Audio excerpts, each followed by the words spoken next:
Hello, everyone. We are here with Stephen Rollnick, a very good friend of mine, clinical psychologist, honorary professor, long career, obviously working as well with athletes and sports. So how are you today, Stephen? I'm really good. I'm sitting in Geneva and I can think of worse places to be in lockdown. I'm going to have a swim tonight, I'm that lucky. That's brilliant. So today, just carry on with our short intro podcast to present my energy game to obviously athletes, football players and coaches out there to try to obviously generate some discussions and debates around how to manage energy and how to obviously raise your game. And we had Tina Hurst the other day. Today we have Stephen Rollnick. We're going to have Jan van Loon. We're going to have different guests. And we are going to obviously try to show you what we do, how we do it, to eventually obviously launch our website and try to share and try to obviously help coaches and players out there. So, Stephen, what are we going to talk about today? I think what we agreed was it was going to be called managing your energy. Right. Why bother? Good. So why bother? So why bother, Stephen? Why bother? So for all the athletes out there, all the football players out there that want to manage their energy to be able to raise their game, why bother? I tell you, Edu, we could have an incredible debate about this, but if you imagine our lives as footballers or athletes as like an orange, there are all these segments, and they look after nutrition, and they look after fitness, they look after this, we look after that. But actually, managing our energy is one of those segments. And it is just so important.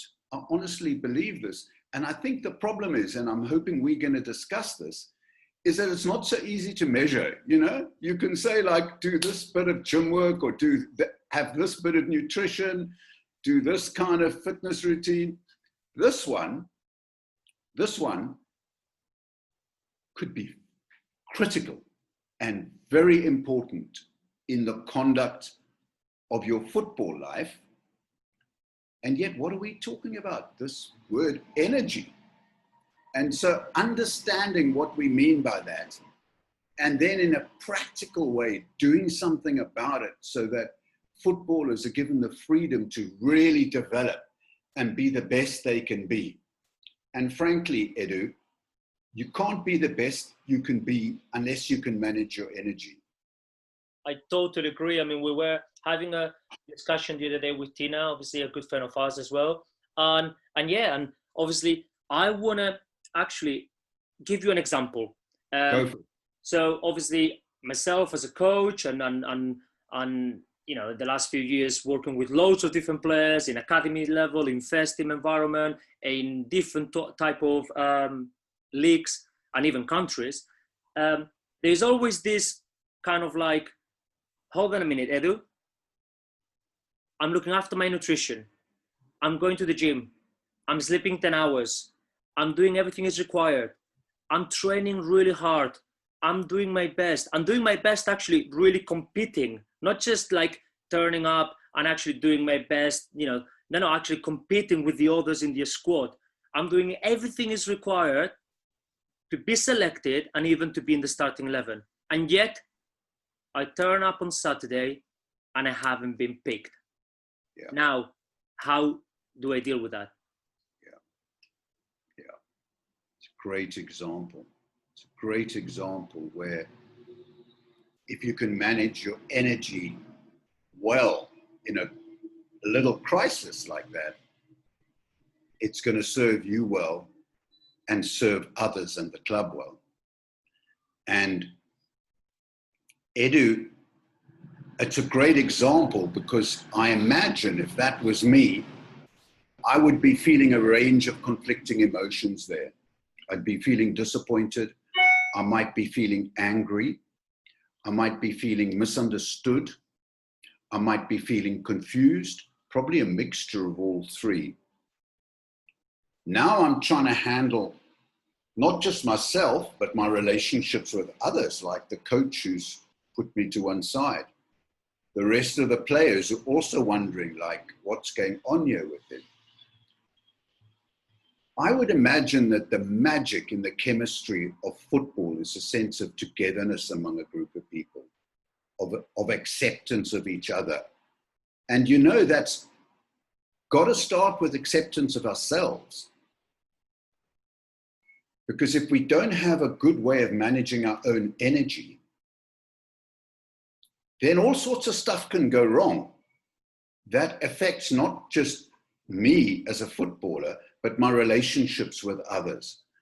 And so I think, you know, if we're going to start getting practical about it, because it's a fantastic example, Edu, we could start thinking of, well, okay, what are the top 3 or 4 things you and I would agree about?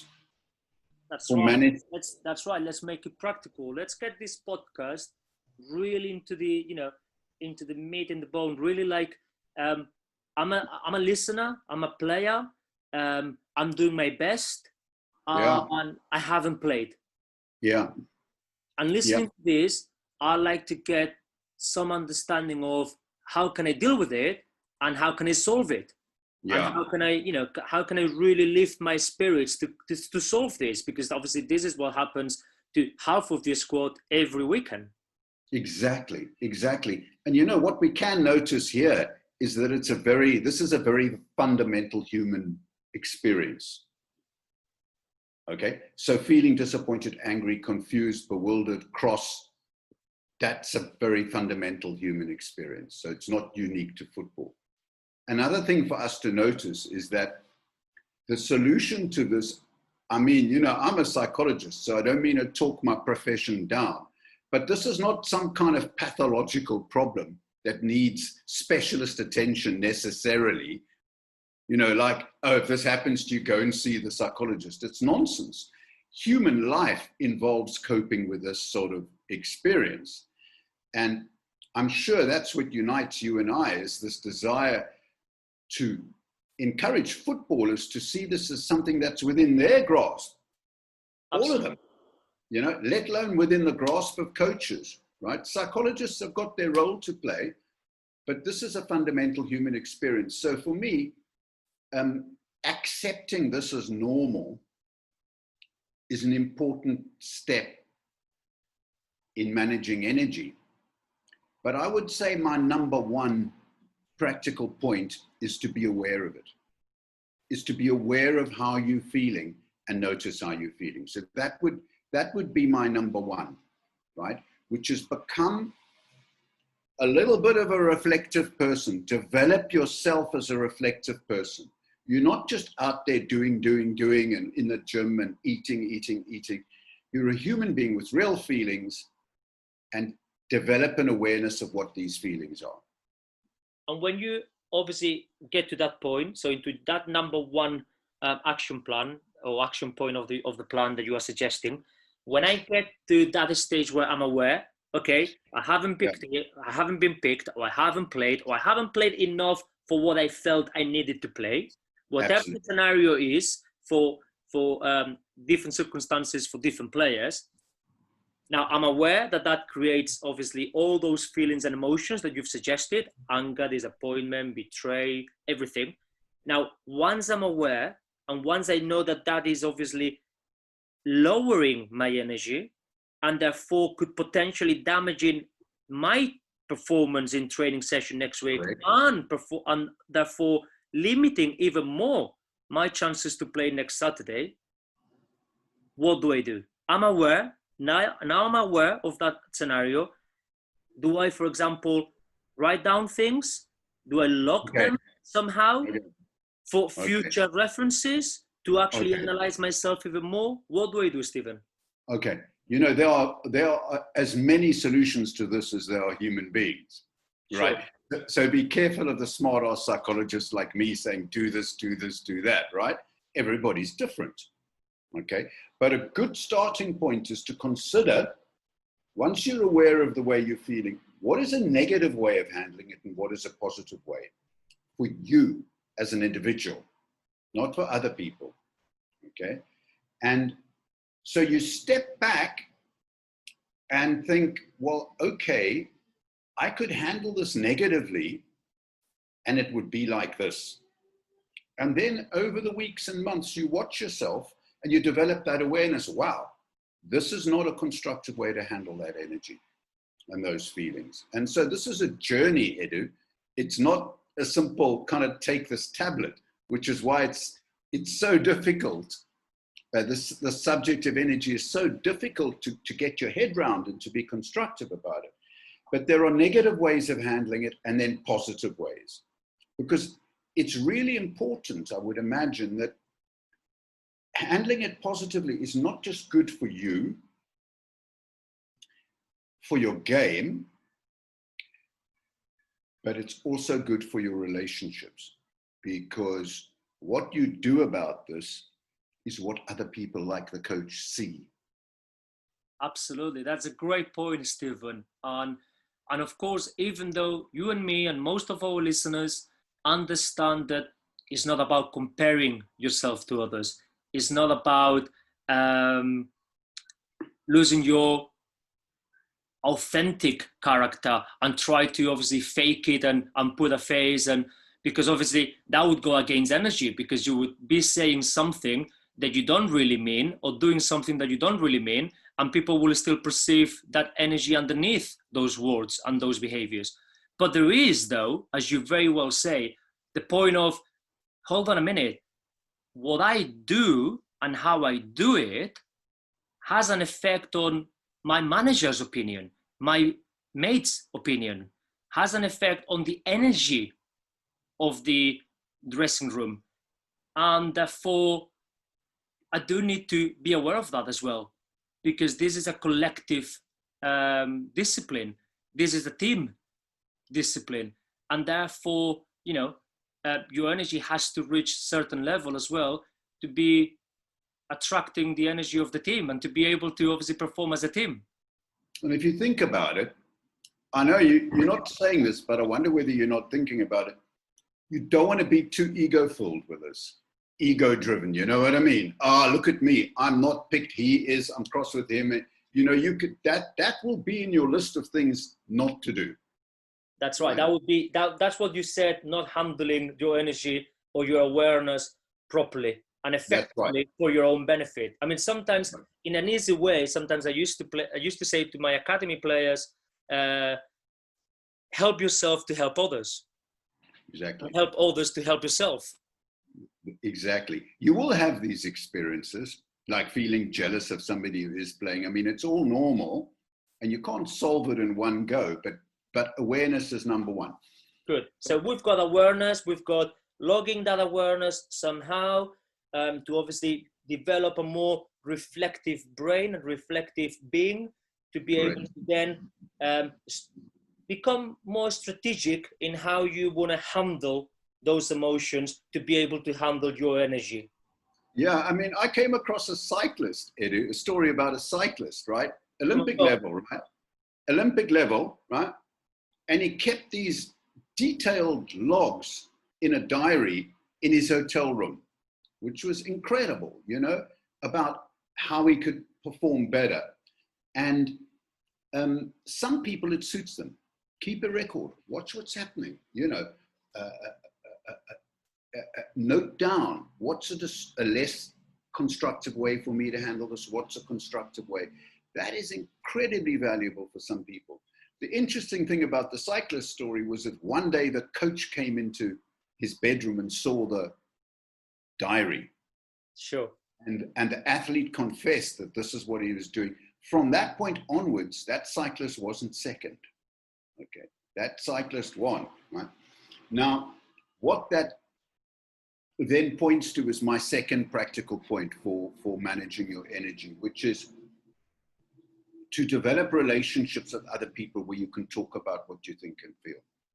Sure. Okay, that is also depends on them. So you have to develop, who it is you speak to when.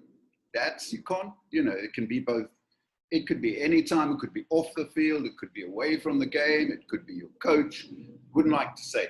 But the process of talking to someone else about just this is what happened and this is how I feel, and not being judged for it. Cool. Talk to somebody who you think accepts you as a human being.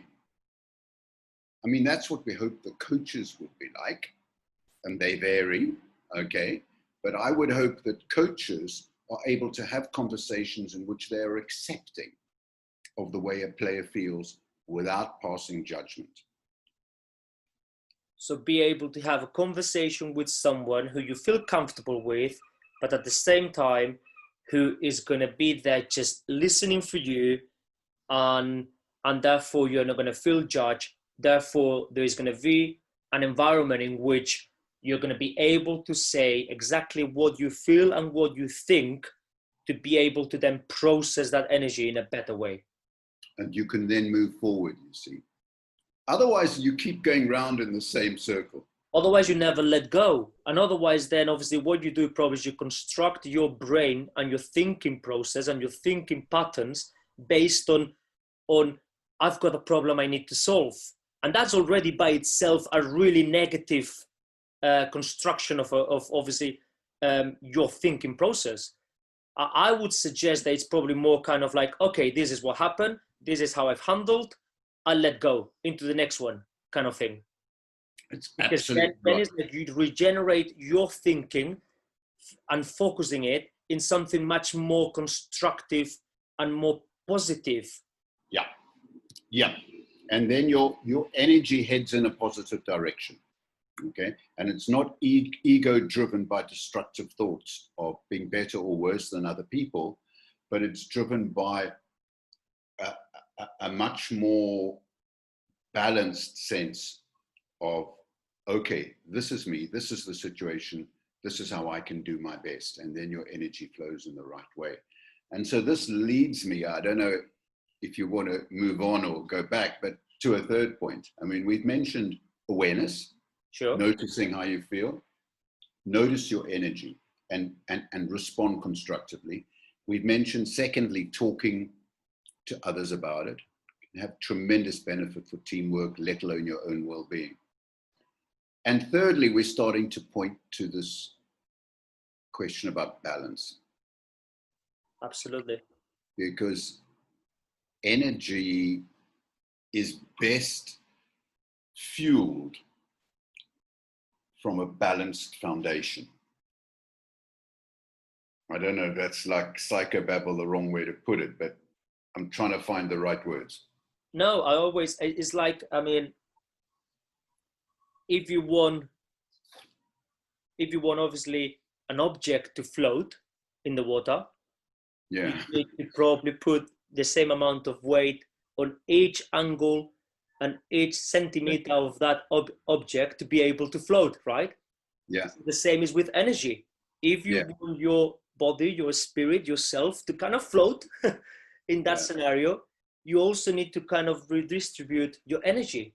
And when your energy is so focused on just one thing, the fact that I didn't play on Saturday and I'm really pissed off, then all the departments within your body and your soul are going to be lacking of something. Therefore, it's going to be very difficult for you to kind of like, you know, lift your spirit and find the right energy to kind of cope with the next day.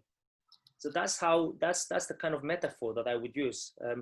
It's very interesting. And so, you know, that does point to, if you have a disappointment, there are some practical things you can do to balance things out for yourself. And it's a good idea to think about if, like, what won't help and what will help for balance. Okay, right. Now we know that there's some people who think the best way to balance their energy is to be self-destructive. We've come across that a lot in sport. Okay, Sure. we know that. Okay, drugs, alcohol, whatever, you know. But really, I would say, if you've had a disappointment, make sure the next day you can enjoy some quality time, either on your own or with other people, that lifts your spirit. So for God's sake, be practical in that way. Don't sit in this all the time, you know. That is very good. And that links with the conversation we had with Tina the other day about, you know, me time, the importance of obviously spending some time with yourself and having some joy and so quality. But of course, now we're saying that to balance yourself, it doesn't really need to be me time. I mean, for other people, it might mean meet up with their mates. It might mean spending time with their families. It might mean just, walk their dog or whatever. But I mean, but the importance is to try to find that balance, to be able to kind of like, in a way, I've reflected, I've digested, I've spoken about it. Now I kind of switch off to switch on again, kind of restart yourself to then be able to generate other sort of thoughts, which will generate other sort of energy levels, which therefore will give you a better chance to cope with it and behave in a much more authentic way, the way you want to behave, because you won't be overwhelmed so much for those emotions. Exactly. And your thinking has become naturally reprogrammed. Yes. As a result of finding this balance. And Edu, I don't know too much about football, but I would have thought that neither do I. On the field itself, yep. This is really important. I would imagine, because football seems like such a creative game. Surely, if you're feeling your energy levels are balanced, your ego is not dominating this, you're not getting distracted by resentments, anger, let alone worrying what the coach is thinking from the sidelines, but you're feeling your energy is balanced. Surely you'll be more joyful and creative on the field. And this is, we asked the question at the beginning, why bother? I would have thought finding that joyful balance on the field is as important as nutrition, for example. Yes, and that's a great answer to obviously the question we were posing at the beginning, why bother? Because I suppose, like any other industry, like any other, job, but obviously I can't talk too much about any other industry because I don't know that much any other industry. But ultimately, one of the goals for anyone will be to have joy, because we enjoy this, because we really love the game, because we really love being on the pitch, on the grass, practicing, whether it's as a coach, whether it's as a player, or any other roles within the team. And I suppose that is a great answer. I mean, why bother? Well, because I want to enjoy, because I want to really find the joy out of all of this, because ultimately that was the main reason why I started. And there is other obviously reasons. There's other ideas that people may have about why they do this or not. But yes, definitely rebalancing yourself, rebalancing your energy would probably give you a better chance to find that joy and to find that creativity on the pitch, which consequently will definitely have a massive benefit in your performance, which, by the way, will definitely give you a better chance to be selected and to play. It's a lovely way of rounding it off. I would only say that knowing you, Edu, as I do, the development of your work is going to involve a lot more practical and helpful things for footballers, because we've touched on these subjects, like what you can do when you face disappointment, whether you keep a record, are there mental exercises you can do. It's really time that on this subject of energy, that the solutions start coming out of the box of tricks of psychologists and other people and made really accessible for players so that they can run this show themselves rather than rely on other people. And I bet you that's what you've got your eye on. Absolutely. And I'm glad you said that, Stephen. Obviously, we've spoken about this for the last few months when we've been working on my energy game project. And I'm very, very looking forward to be able to launch the website soon. Ultimately, the essence of the project is to raise the energy in the industry, in the game, to really lift the spirit and to really help players, and coaches to be able to find their own solutions and to be able to understand that they've got the power to obviously solve anything that might occur within their journey in the beautiful game. And so, yes, of course, us as coaches, you as psychologists, of course, we can help, we can support, but it's about empowering the athlete. It's about making sure that we don't get super clever and super egocentric, thinking that, you know, we are here to manage you. It's like, no, hold on a minute. We are here just to support you and to make sure that, you know, we offer you the environment that is going to allow you to express your gift and your joy. Fantastic. Totally agree. And look forward to helping you in whatever way I can, my brother. Thank you so much, Stephen. Yeah.